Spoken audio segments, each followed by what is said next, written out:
back to the channel. So we've got here is some paddle shifters off of 2011 335i/e92.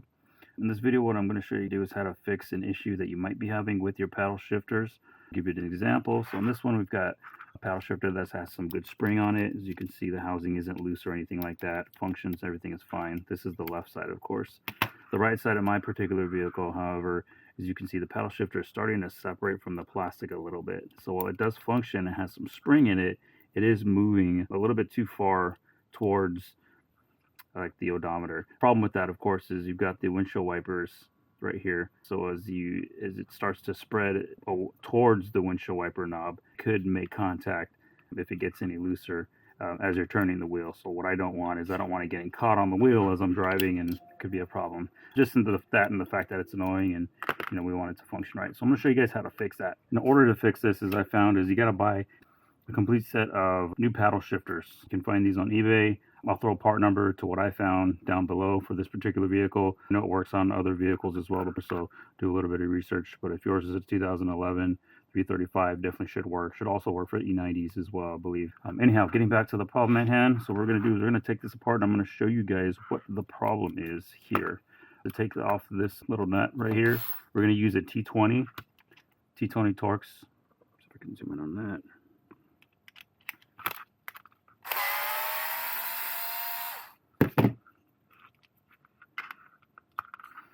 Going to feed the wire through the housing here really quick.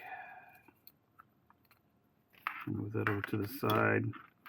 Okay, now we're going to take this apart. To take this apart, there is a plastic piece, almost like a bar. I'm just going to call it a plastic piece that sits between here. There's a fatter side and a thinner diameter side. You want to get your pry tool, maybe a paper clip, pencil, whatever you can find. Just kind of wedge it through there. Just push it like maybe a quarter-inch or so till it pops out. You can see it kind of tapers off from being thinner to thin there. Okay. Now that we have that off, we can easily just take this off. If we do it this way, upside down, so to speak, there's a little spring that's right here, and that spring might fall out. There's also some plastic components. So what I'll try to do actually is I'll try to turn it to the side, and as I take this off, slowly taking it apart, right? As you can see what the inside of this looks like. So there is a plastic, almost like a strut bar piece that is here. This doesn't need to come off, but I'm just showing it for what it looks like, the components that are inside of here. There's also a plastic part here with some metal contacts, almost like a joystick. And then, of course, there's the spring here. So we're going to take that out. Nothing else is going to fall out of here. But here is the problem, Right here, there are some plastic pieces. In this case, they've broken off for this particular one.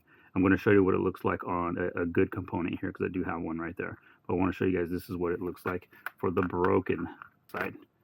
So here is our paddle shifter. This is the good one. It's the one I just purchased. I've already taken the pin out of there, of course. So I'm going to move it over to the side. And of course, when I took it away from that housing, all the pieces fell out. So here we go. I've got the same components. Same spring, we'll leave the spring on there. But again, here is the parts.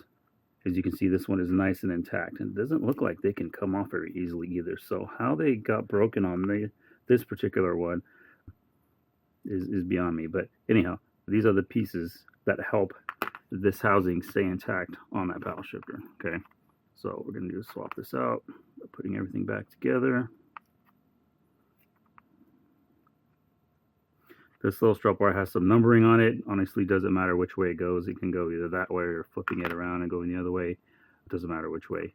And you'll feel that it has some spring in there. And now we're going to assemble it back. Now, the best way that I found to assemble it, if we're going to be looking at this from the side here, is to just make sure that all the components kind of sit in there. I'm going to kind of sandwich it in there, coming down this way, so I'm kind of locking it in almost, and you'll kind of feel that. Now that it sits in there, we can see a little bit of a light in between there. My pry tool can go, so that means that is lined up really well. I'm going to get this little bar piece and slide it right through there.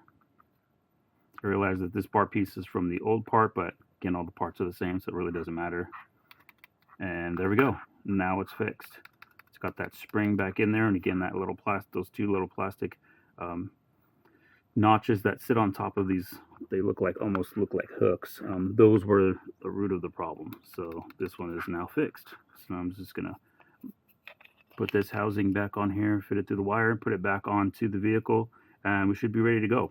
I should also point out, obviously, I didn't show in this video how to take the paddle shifters off. I'll throw a link to a video below that will link on how to do that. You got to take the battery out. You'll want to take the battery terminal off, the negative. Take your airbag out, and then take the paddle shifters out. But again, if this piece of the video was helpful, please give it a thumbs up. Please subscribe. Help the channel out. Thanks a lot for watching.